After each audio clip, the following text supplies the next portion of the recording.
Bonjour, dans Comment en sommes-nous arrivés là, on va parler aujourd'hui de greenwashing. Nous sommes en 1986 et c'est la première fois que le terme greenwashing apparaît. Jay Westerveld est un essayiste et militant écologiste américain. En 1983, il fait un voyage à Fidji et l'hôtel dans lequel il est hébergé propose à ses clients de choisir de ne pas faire changer ses serviettes de bain tous les jours. Alors vous avez déjà probablement vu ça, ces petits écriteaux dans les salles de bain de certains hôtels. Alors évidemment, il est séduit par cette initiative, bonne pour la planète. Et puis, en échangeant avec la direction de l'hôtel, il apprend qu'un programme d'expansion est en cours sur un site où la nature est incroyable. On est à Fidji. Et il sait à ce moment-là que ces travaux vont causer une perturbation écologique importante. Et donc, c'est cette contradiction dans la discussion, économiser l'eau d'un côté et le développement immobilier sur un site naturel de l'autre, qui lui permet de déceler l'intention principale de l'hôtel, réduire ses coûts, plutôt que de conserver réellement les ressources naturelles du site de manière durable. Et c'est là que, dans un essai, il va parler de greenwashing pour évoquer les pratiques trompeuses.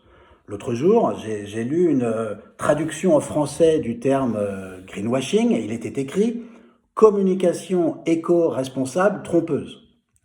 Bon, c'est peut-être mieux que éco-blanchiment.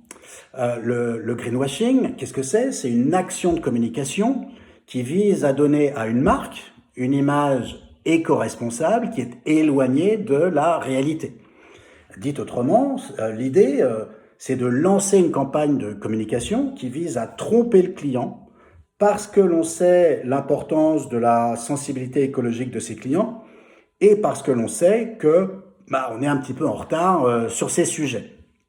Le terme greenwashing est souvent utilisé par les ONG ou les lanceurs d'alerte pour condamner une campagne qui affiche des préoccupations environnementales qui ne correspondent pas à la réalité chez l'annonceur.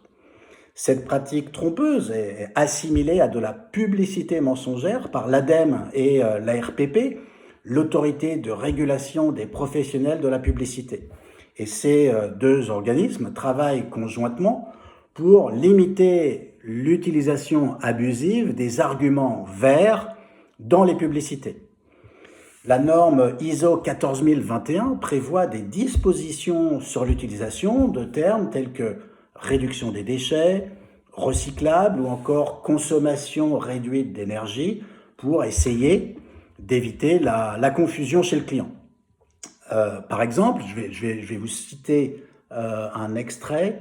Il ne faut pas faire de déclaration environnementale vague ou imprécise ou qui implique de façon générale qu'un produit est bénéfique ou inoffensif du point de vue de l'environnement.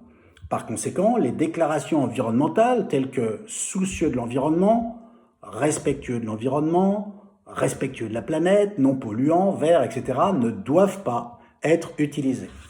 Donc, en bref, au lieu de dire « et puis de faire éventuellement après », nous tous, investisseurs, collaborateurs, clients, fournisseurs et citoyens, on préfère les marques qui font d'abord et qui éventuellement en parlent après.